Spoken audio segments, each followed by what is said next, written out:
this is the Peter Pan story, roughly speaking. Peter Pan is this magical boy. Pan is the god of everything, roughly speaking, right? And so it's not an accident that he has the name Pan. And he's the boy that won't grow up. And he's magical. Well, that's because children are magical. They can be anything. They're nothing but potential. And Peter Pan doesn't want to give that up. Why? Well, he's got some adults around him, but the main adult is Captain Hook. Well, who the hell wants to grow up to be Captain Hook? First of all, you've got a hook. Second, you're a tyrant. And third, you're chased by the dragon of chaos with a clock in its stomach, right? The crocodile. It's already got a piece of you. Well, that's what happens when you get older. Time has already got a piece of you.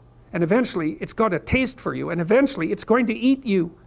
And so Hook is so traumatized by that he can't help but be a tyrant.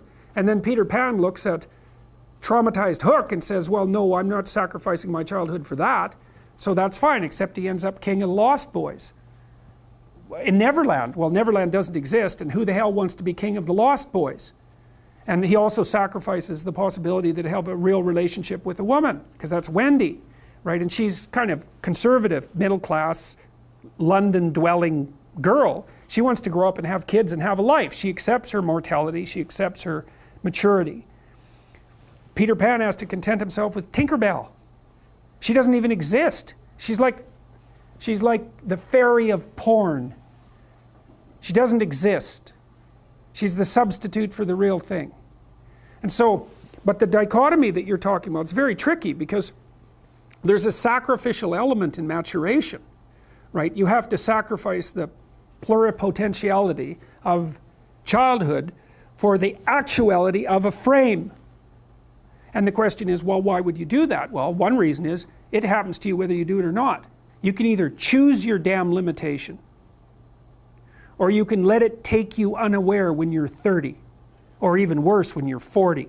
And then that is not a happy day. And I see people like this, and I think it's more and more common in our culture, because people can put off maturity without suffering an immediate penalty. But all that happens is the penalty accrues, and then when it finally hits, it just wallops you. Because when you're 25, you can be an idiot. It's no problem. Even when you're out in a job search, it's like, well, you don't have any experience and you're kind of clueless. It's, yeah, you're young, it's no problem. That's what young people are like, but they're full of potential. Okay, well, now you're the same person at 30. It's like people aren't so thrilled about you at that point. It's like, what the hell have you been doing for the last 10 years? Well, I'm just as clueless as I was when I was 22. It's, yeah, but you're not 22. You're an old infant, right? And that's an ugly thing, an old infant. So part of the reason you choose your damn sacrifice, because the sacrifice is inevitable, but at least you get to choose it. And then there's something that's even more complex than that in some sense, is that the problem with being a child is that all you are is potential, and it's really low resolution. You could be anything, but you're not anything. So then you go and you adopt an apprenticeship, roughly speaking, and then at least you become something. And when you're something, that makes the world open up to you again. Like if you're a really good plumber, then you end up being far more than a plumber, right? You end up being a good employer. Not that plumbers, I'm not putting plumbers down. It's like more power to plumbers. They've saved more lives than doctors.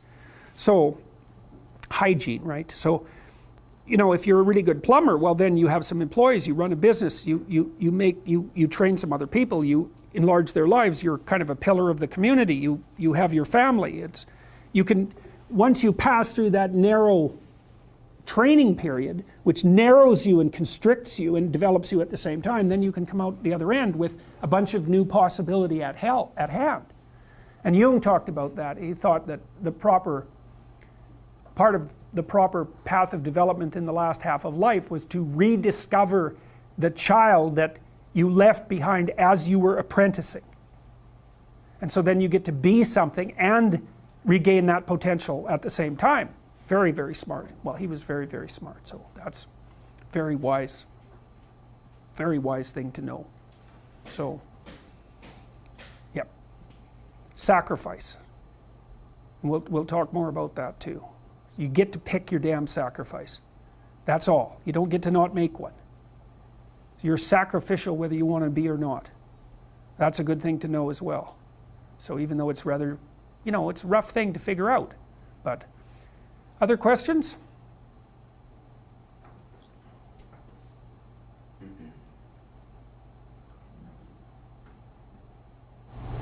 I have one if no one else. Okay. That thing you just said about noticing it more and more in people late into their 20s. Yeah. What do you think about that? Where do you think that comes from in terms of the culture we live in? I think universities facilitate it. Because you can go to university to not be something instead of going to university to be something. And that's, it's Pleasure Island. And the price you pay for it, especially in the US, is debt. And you're enticed into it because the administrators can pick your pocket. So they rob your future self while allowing you to pretend that you have an identity, right? Very nasty. And you can't declare bankruptcy with your student loans in the US. It's indentured servitude. And it's precisely Pleasure Island. It's exactly that. And so tuition fees have shot way out of control.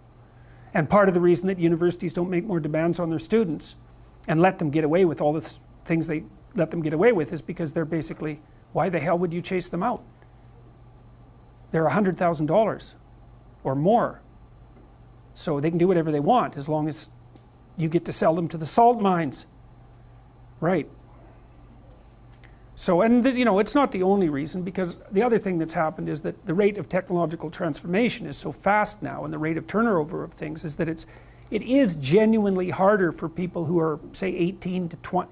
When I was a kid, roughly speaking, the kind of rough patch for life was probably 14 to 17, something like that. Now I think it's 18 to 25, something like that. And I think the reason for that is that all the jobs that the bloody hippies complained about being doomed to in the 1960s have now disappeared. Their problem was, oh my God, I'm going to go have to work for a corporation and get a salary for the rest of my life.